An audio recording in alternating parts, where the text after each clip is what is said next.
Between aging and busy lifestyles, many women struggle with maintaining their physical and mental wellness. At Aquavita Concierge Healthcare Services for Women, we can help you revitalize your health and reclaim your life. We start from within by balancing your hormones, allowing your body to achieve and maintain desired weight goals. We also specialize in peptide therapies, regenerative medicine, sexual health, and aesthetics in our state-of-the-art facilities. Feel better, look better, live better at Aquavita. Visit aquavitality.com and begin your journey today. My brother-in-law died suddenly, and now my sister and her kids have to sell their home. That's why I told my husband we could not put off getting life insurance any longer. An agent offered us a 10-year, $500,000 policy for nearly $50 a month. Then we called SelectQuote. SelectQuote found us identical coverage for only $19 a month, a savings of $369 a year. Whether you need a $500,000 policy or a $5 million policy, SelectQuote could save you more than 50% on term life insurance. For your free quote, go to SelectQuote.com. SelectQuote.com. That's SelectQuote.com. SelectQuote. We shop, you save. Full details on example policies at SelectQuote.com/commercials. Welcome to Pretty Lies and Alibis. Join us as we seek the truth and travel the long road to justice. What's going on, everybody? It's Wednesday, September 8th. It's a little late, but we're here. For all of our new listeners, I am Gigi, and what do you know, Fruit Loop? The weather is bad outside. Yeah, if you guys right now. If you guys hear any rumbling or anything, we're at least where I am, I think you're over it there, but we're having a little bit lightning and stuff. Yeah, so we're having a little bit of a storm. So if you hear any rumbling, it's from that. It's been the craziest day between the Murdaugh case and the Lori Vallow Chad Daybell case. Yeah, you were telling me you were bouncing everywhere, all over the place. I mean, it was like every 30 minutes something new came out mainly about the Murdaugh case. This is unraveling before our eyes. This is going to be a really good case to cover. There's going to be a lot of twists and turns, I think. But before we get started, we want to give a shout out to our sponsor, Two Cool T-Shirt Quilts. Go to twocooltshirtquilts.com/pretty lies and alibis. And they do blankets, pillows, T-shirt quilts, all kinds of stuff. Great quality stuff. We have some pictures on our social media, so check them out. Yep. Awesome. Very much. So I want to say real quick, thanks everybody reaching out saying that they were praying for us and all with the loss of Terry. So we have our service in I think it's next weekend. So just thanks for that. She was the coolest lady. Yeah. Real cool lady. She actually laughed at our first episode because we talked about it one night at the theater. And she's like, "You do a true crime podcast?" So she started on the first one, and it's really long. Like our first episode is like 2 hours, I think. It was very long, but we were just watching as they were digging Chad's property up, and we just weren't going to stop because as soon as we did, we thought we would have news. Yeah. And we just thought we were so big and bad back in that closet with our 7 listeners. We thought we were going to break some news or something. Yeah. And it was live. If you remember, it was live. It was like, I remember one time I had to leave the room and I kind of was walking back quietly in and you were like, "We're just waiting." Yeah. We're just waiting on something. Cause what do you talk about when you're by yourself? Yeah. Yeah. Yeah. So it was crazy. But she laughed at it. She was like, "Oh my goodness, that first episode was really long." And but then she, caught up and listened to all the other ones. So she was just a real cool lady. Very sweet to my kids, and they're very sad about it. And it's just unfortunate that COVID's taken another really good person. We know too many people and know a couple right now on the ventilator. It's just very scary stuff. So everybody stays safe. We walked in. It's been probably 2 weeks since we were at the theater. And I walked in and I lost it because it was just like time stopped. Yeah. Because nothing has been there. Like the set's still set up. Mm-hmm. Backstage is like everything. It just looks like I was describing to one of our ladies today. It was like Titanic, at the bottom of the Titanic where everything was just, they found it how it just sank and laid. Yeah. That's how I described it. I was like, it just looks like a ghost town. Like time just stopped. Yeah, no, Um, it's I'm sure it's very weird to go back in there yeah, because the last time we were all there, it was a very happy night because the yeah, performance was amazing, yeah, and Terry was so worried she wouldn't remember her lines. She nailed it. So just yeah. yeah, everybody's been really sweet, and we want to give a big thank you to Heather. She sent the both of us some get well cards. If you're Thank you, new, Heather. Fruit Loop got over COVID, then I got it a few days later, still dealing with the headaches. But thank you, Heather. That was really, really sweet. Yeah, thank you, Heather. So today marks 2 years since Tylee was last seen alive at Yellowstone. I looked at the date and I thought, why is that date familiar? And I knew it had to be Yeah, it something with doesn't this seem case. like that. Oh man. I mean, because you and you had never done true crime. I had Yep. done it for several years as a job and took a few years off just to be with my kids. And this case, the Daybell case, is what got me back into it. And so I told you, hey, read up on this case. It's very interesting. We talked about starting a podcast for several months. And then in June of last year, when they started digging on the property, we started. And, but yeah, 2 years today. So tomorrow would be the day that 2 years that she was murdered. Yep. And nothing's going fast with this, guys. We called it, we said it, but Oh yeah. Yeah. it's like we say in the intro, the long road to justice. That is as true as it gets. Oh, most definitely. So there was some stuff out right today. Lori, Colby, and Tylee were extras on Modern Family. Yeah. So Colby put this out on his YouTube last night. And so I clicked on it and watched. And sure enough, you can see Colby, Lori, and Tylee walk kind of past the cast. They were doing an on location shoot at Disneyland. And so Colby was telling his stories from the set and kind of how it was to him. But I'm going to tell you, I've been an extra on several things, and she broke the cardinal rule of extras. Number one, don't look at the camera and don't ever look at the camera and smile. She did both. I put screenshots up on our social media. So yeah. So what's interesting is I know the creator of Modern Family's wife. Her name is Arlene Sorkin. So I've sent them a text to ask them if they have heard this today. Yeah. Curious to see what they say. Oh yeah. Yeah. So we had some filings by Pryor. Yeah, a motion to sever and a response from Lindsay Blake about extension of time to file motions and for them to be heard. Lindsay says as long as the trial isn't happening in November, since Chad waived his right to a speedy trial, the state doesn't object to extending the time.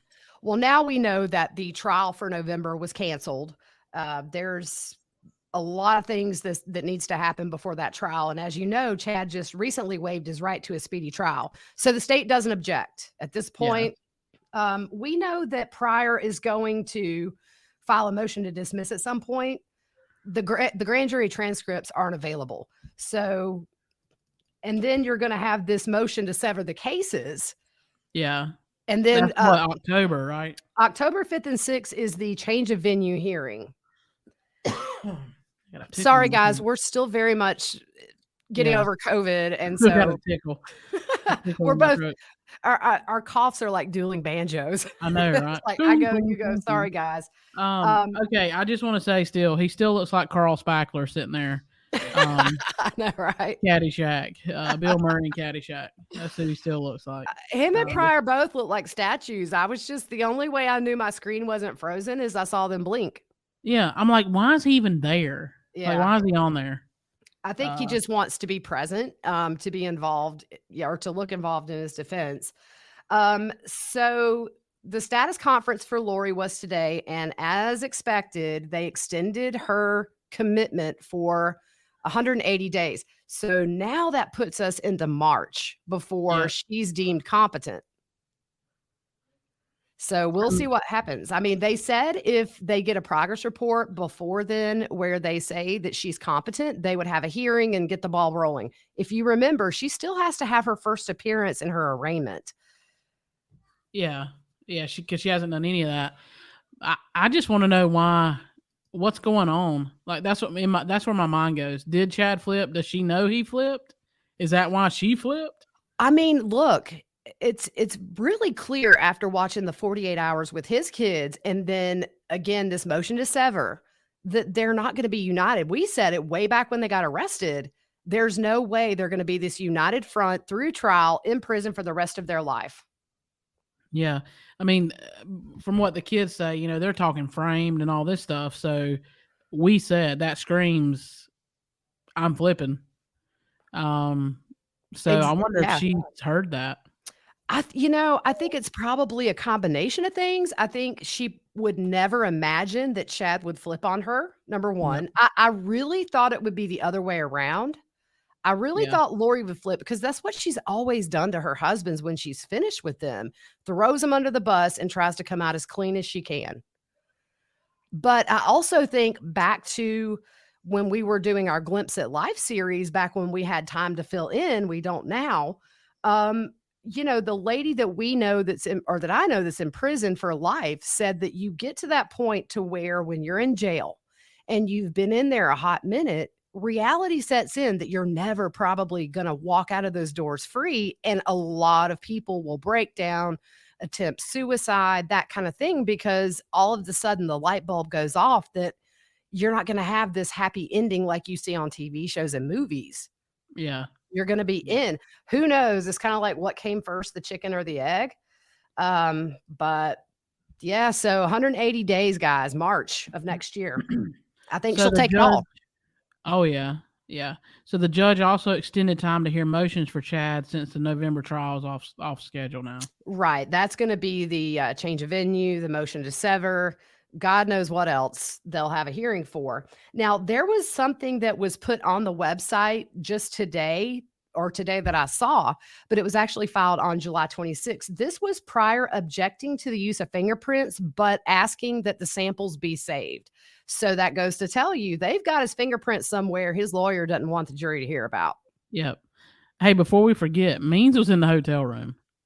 For sure. On this, yeah. I looked and Yeah. I was like, he's in the hotel room. Yeah. Well, we know Yeah. he was at the jail today. When our person that lives locally, every day he's there, sends us a message and says he's there today. So I guess maybe since his office is 4.5 hours away, he probably just, gets a hotel room locally. It's either that or the car. You need to buy him a camper. He needs a camper. I know, right? He Get could him an just RV. pull it into the jail parking lot like Uncle Eddie. Yeah, he'd be like Robin Williams. Yeah. With a big RV.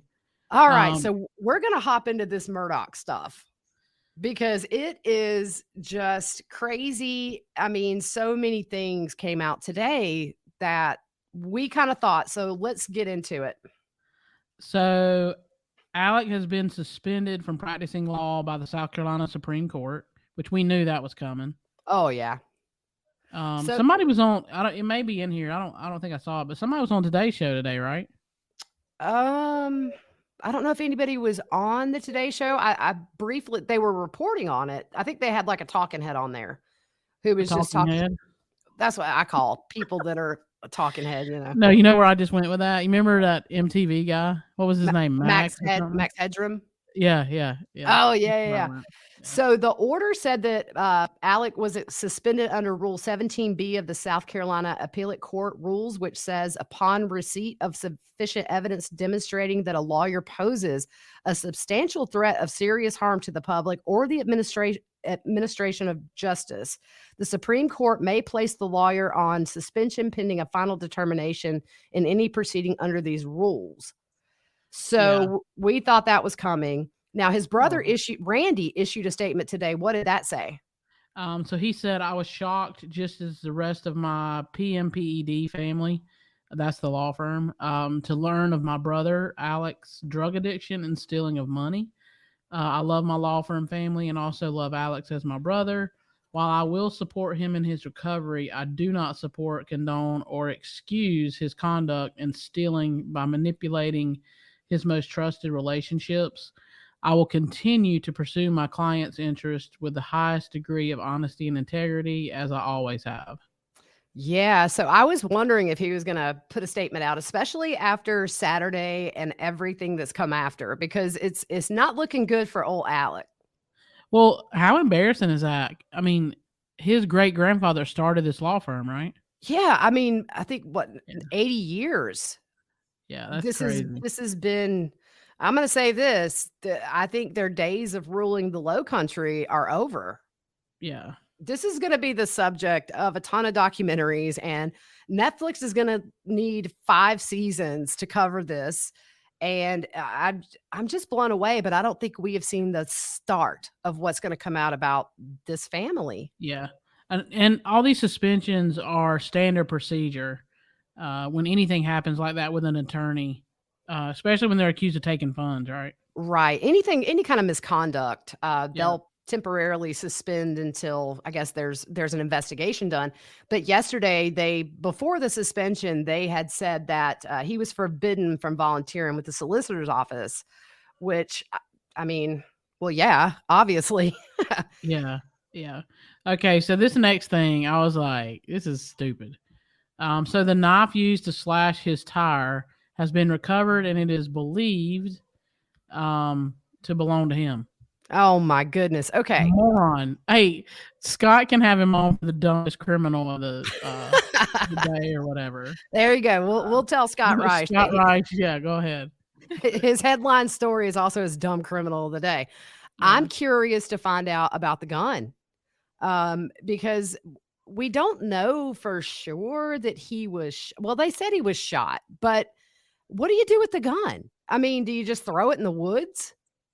Clearly, maybe he did that with pictures of them like combing through the woods, right? Yeah, I mean, look, this dude did not think this out at all. And I'll tell you, I watched the first 48. They can go into crime scenes, and when an explanation is given to them, they'll be there 5 minutes and say, that's not how this happened. There's no way. Remember, we talked on the last episode about the evidence markers, how I said there's no way somebody in a car was hanging out the window shooting with where I assume to be bullet casings are. Yeah. There's so many little things though that you can do. Yeah. I'm gonna be honest. I watched a thing where it's like a tube. You could shoot a gun out of a tube, like shoot a bullet, like out of I don't know. They make them or whatever. I don't know. Are you talking about when they're trying to see if the markings on the bullet line up? They'll shoot it down into water or something? Well, no, I'm saying like you can have a gun that doesn't look like a gun. Oh. And it shoots a bullet out. So he probably shot himself with a BB gun. I know, right? Yeah. Grazed his, yeah. Yeah. So I mean, SLED still really hasn't said anything about this alleged attempted murder on Saturday. But as we said last time, SLED seems to be suspicious of his story, and with good reason if they found the knife that was used to slash his tire. That's the thing about run flats. We literally said that car has run flats. You can go 50 miles, up to 50 miles an hour to go get your car seen. Now, it doesn't work if your tire is slashed, but how did he get on that road? Is he going to say like the knife fell out of my car and then I ran over it? I mean, he's on a back road. How did a knife slash? There's no way you could drive that far if your tire had been slashed. Yeah. No. So it's all coming. I mean, this alibi is running flat. Oh yeah, exactly. But exactly. So the Moselle property, or you said that it's only 7 miles away. Right. And that's the thing is you don't have a spare tire with run flats. And apparently this is what FitzNews said SLED very early on. They started piecing together this was fishy because with the run flats, you can go a certain distance to get the tire fixed. But also he was only 7 miles away from his house. And I did the Google Maps and it was 7.8 miles away from the nearest gas station. So none of it made sense. And clearly it didn't make sense to SLED even when they were there. No. On scene. I wonder what other evidence they found at the scene. Oh, me too. Yeah. Right. Because they had a lot of markers out there. They did. And then there were some pictures of them off in the brush combing through everything.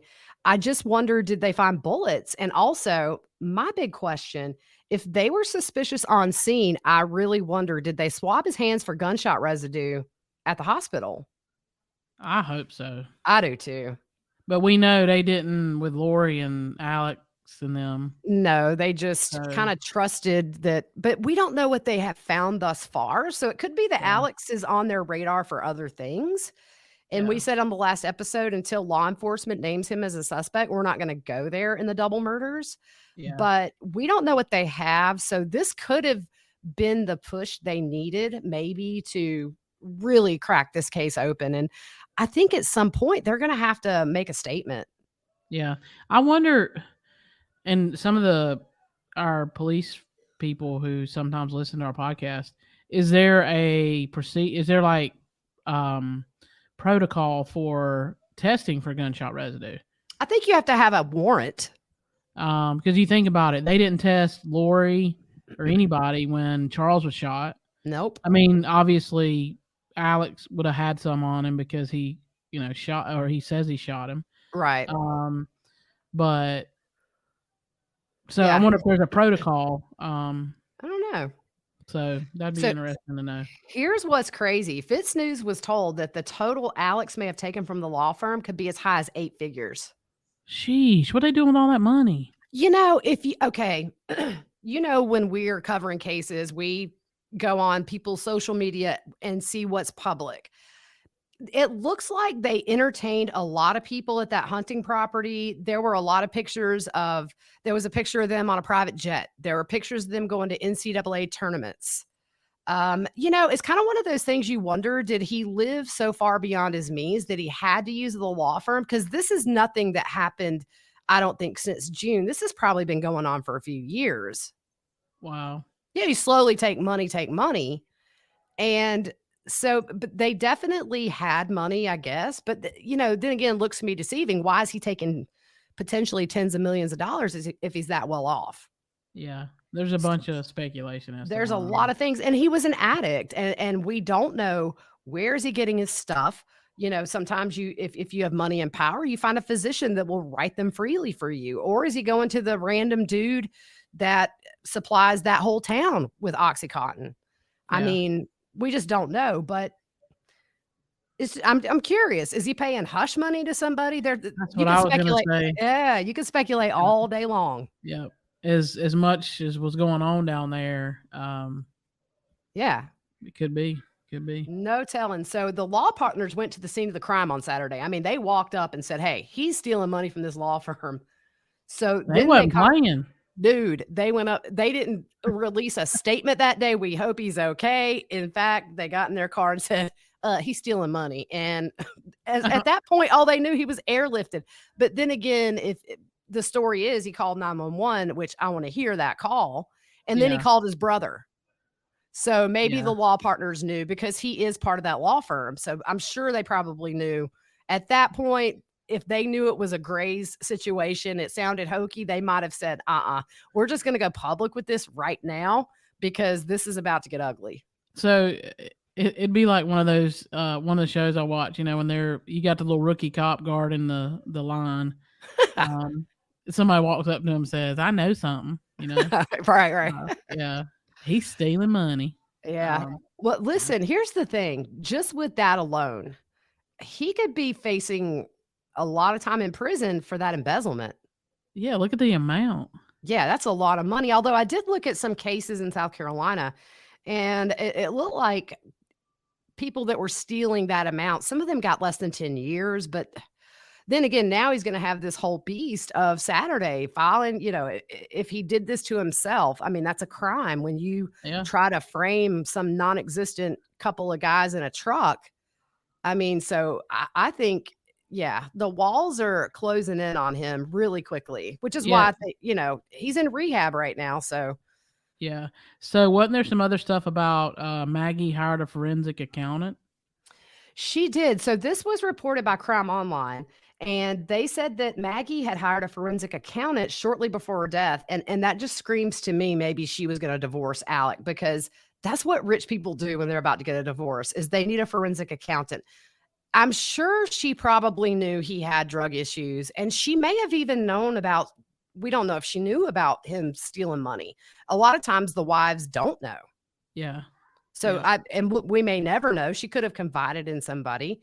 I really feel so bad for her and Paul and her family. I know Paul's a different issue, but you think about Maggie. Everything I've read about her was that she was just such a nice woman, and you got to think about her family, her parents, her siblings, her friends. This has got to be just, it seems to me like maybe she was just in the wrong place at the wrong time.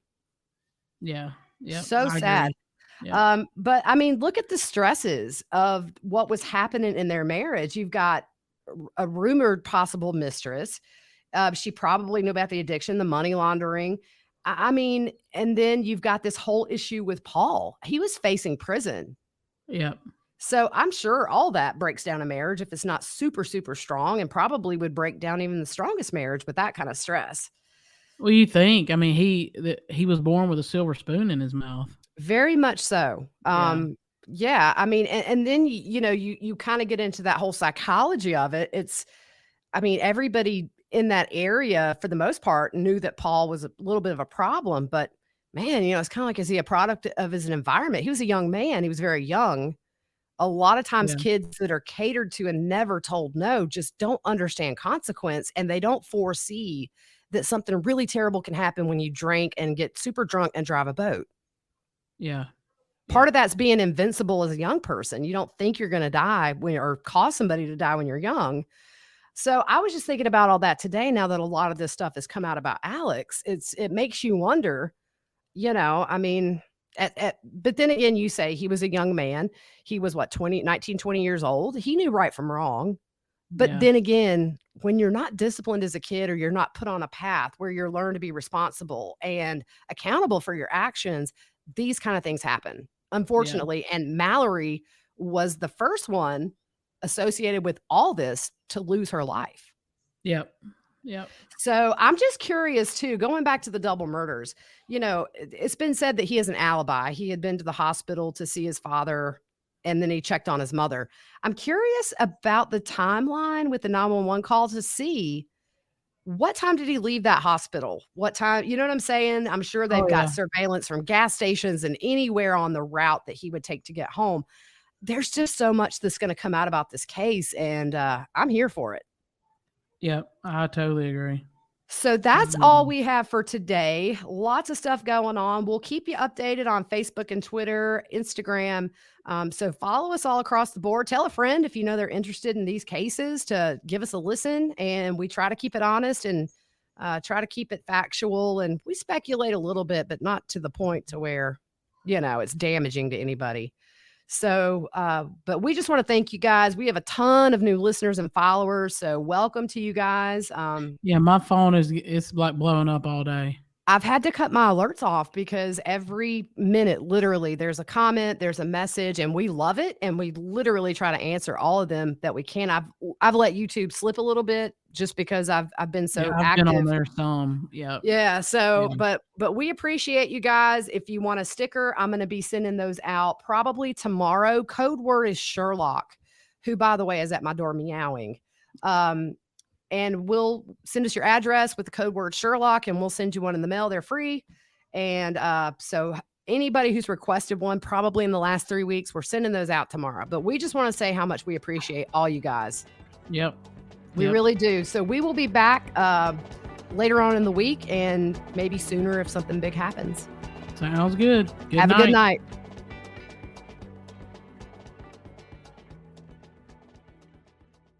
Judy was boring. Hello. Then Judy discovered ChumbaCasino.com. It's my little escape. Now Judy's the life of the party. Oh, baby, mama's bringing home the bacon. Whoa, take it easy, Judy. The Chumba life is for everybody. So go to ChumbaCasino.com and play over 100 casino-style games. Join today and play for free for your chance to redeem some serious prizes.